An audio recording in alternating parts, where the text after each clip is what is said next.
folks. So what do we have here going on today? Well, we're into step 2 here of repairing the broken manifold bolts on this 5.3 in the 2007 Tahoe. If you followed my other videos, you would have found that yes, we had the front bolt was broken off. This is on the passenger side. Front bolt was broken off just below the surface of the head. We managed to extract that one. And the rearmost, where's my finger?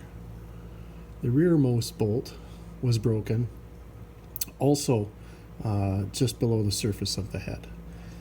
So those presented some challenges. You can check out my other videos specifically on those bolt extractions and see how much fun we had with those. Now, interesting enough, we have the exact same bolts broken on the driver's side, and those extraction of those two bolts are also included in that video set. So today what we're going to talk about is preparing the head and preparing the manifolds to reassemble and put things back together here. So first thing I'm going to do is I'm going to chase all of these bolt holes with an old manifold bolt. I'm going to take the best of the old manifold bolts. I'm going to make, well, let's just go over to the table here. Let's talk one thing at a time here. Okay, so now that we're going to talk about head preparation. We took the manifolds off the head. We've extracted 2 bolts from each side. So that's 4 bolts that were broken off in the head that we've extracted. There's a total of 12 bolts in the head. I mean, there's 6 per manifold. So I had 4 out of 12 broken. So there was 8 bolts holding on when there's supposed to be 12. Anyways, blah, blah, blah. Next step here is to get the head prepared to receive the new gaskets and the cleaned up manifolds and new bolts. We have holes that in the head that need some cleaning. I mean, they're not terrible, but they need some cleaning. And the way that I do that is I go to my old bolt pile and I look for the very best old bolt I can find. And when I say best, I mean the nicest, cleanest threads. So this one's no good because the threads have been rolled a little bit as it came out. They scraped across the manifold as they were coming out. This one's no good. This one looks really well. This one looks pretty good as well, but not as good as the first one. This one's got rolled threads. This one's got too much rust on it.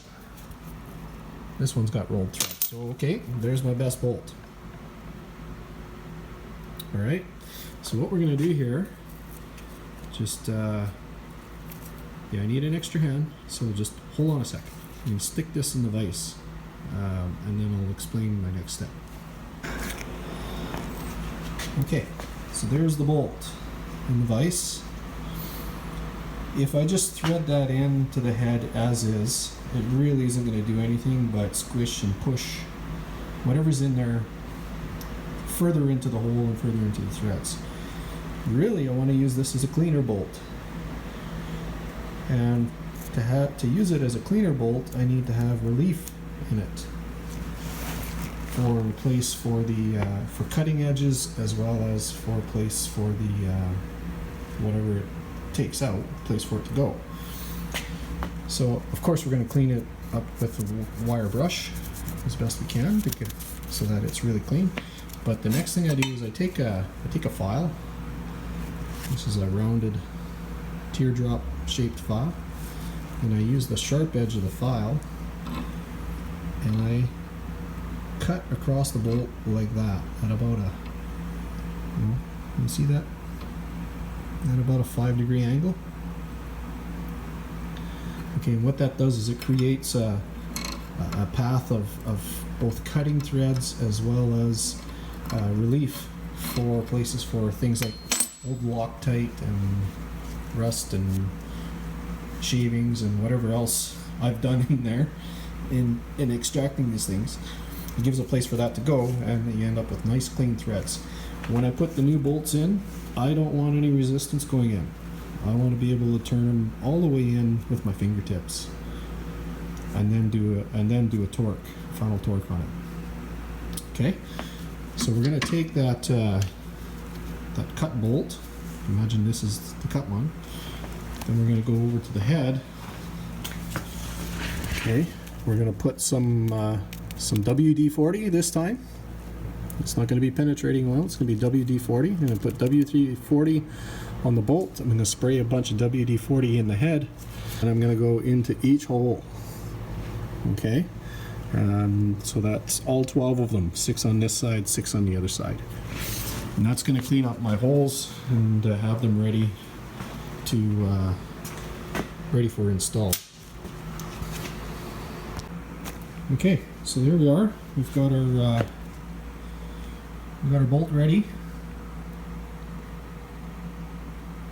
And as I explained, is pick the best old bolt you have, clean it up,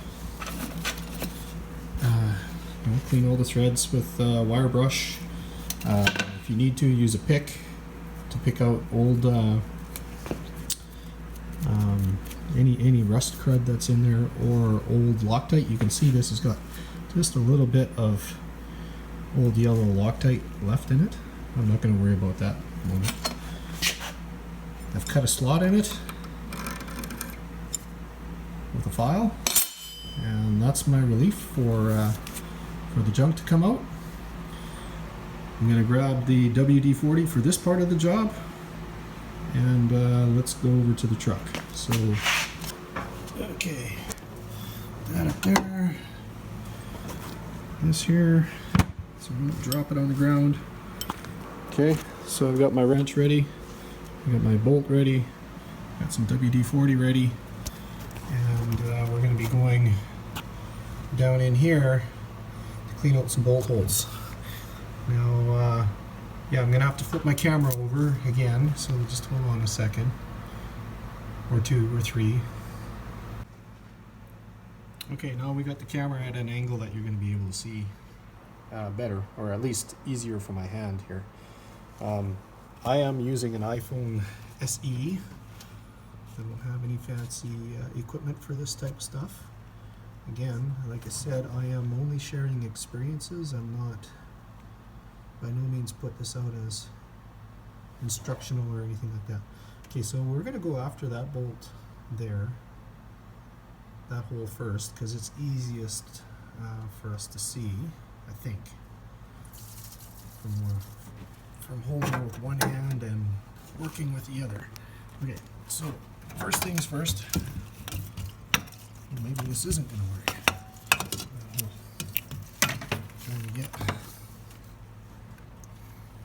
Well, let's do this one, because I can get to this one.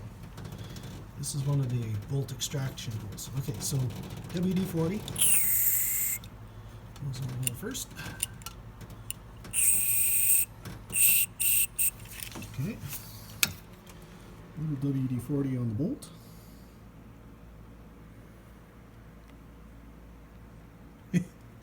This is a real challenge. I need a cameraman.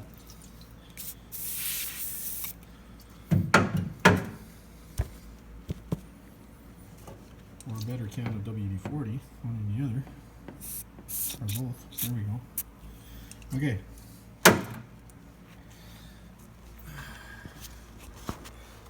Down in here. Bolt's gonna go in the hole. This is one of the holes we extracted the bolt from yesterday. This is the first time something goes in there since.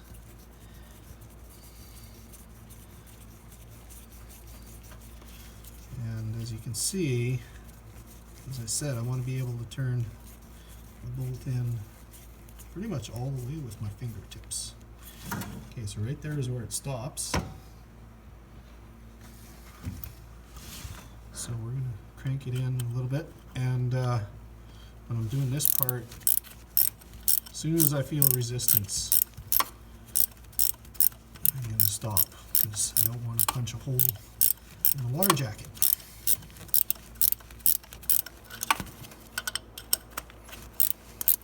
You know, if I got my air tool up, this would be a lot faster, wouldn't it?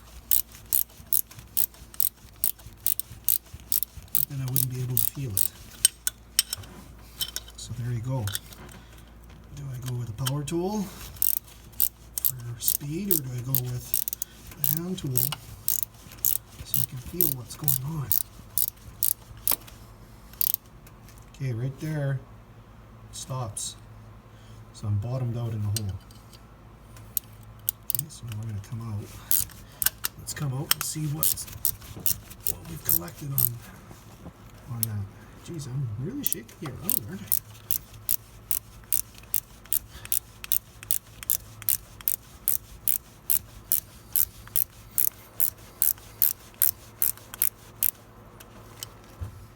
Might be able to turn it out by half fingers. Okay, what did we pick up here?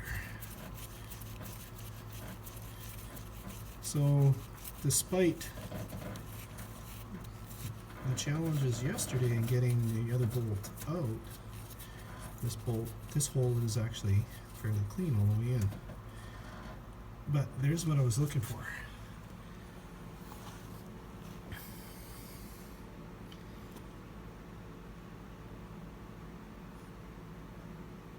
You can see it's picked up a little bit of filings, and it's mostly picked up and run out old chunks of Loctite and such. Okay, so that hole is done. 1 down, 11 to go, and I'm not going to record 11 of them, but that's the idea. Run it all the way in till you feel, basically you feel it bottom. You're not going to torque on it, you just till it stops. Come back out, go back in, come back out, go back in. You know, as many times as you feel you need to clean out what's in there. And each time, in between each time you run it in, rinse it out with more oil. And I'm using WD-40 because it's a good cleaner, it's cheap, and it rinses this stuff out pretty well. Alrighty, all of the bolt holes in the heads are cleaned out with that bolt that I had prepared. Some folks might ask, hey Faceman, why didn't you just run a tap in there? Well, you know, maybe I think too much, but couple of reasons. One may be that basically it's a 9mm bolt, 9mm hole, and it could be that GM purposely taps those holes slightly undersized in diameter for a slight interference fit on the bolt. And if you run a standard tap that you get from your local, well, for me it would be Napa or Canadian Tire. For other folks, you talk about Harbor Freight and wherever else, right? But if you take a standard tap out of one of those kits and run it in there, you might actually make your hole oversized, and then you end up with a wobbly bolt. So I prefer to use one of the old bolts and use the old bolt as, there you are, use the old bolt as a tap and a cleaner. That way I know I'm not affecting the size of the hole in the head at all. So that's why I don't use a tap for cleaning out the holes. Alright, so okay, we've got our heads cleaned up, ready to receive the manifolds. So that's the passenger side. We'll go over to the driver's side.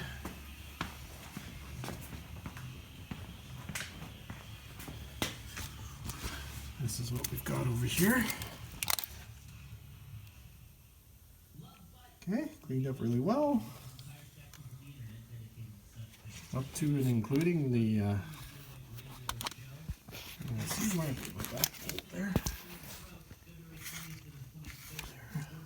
zoom in.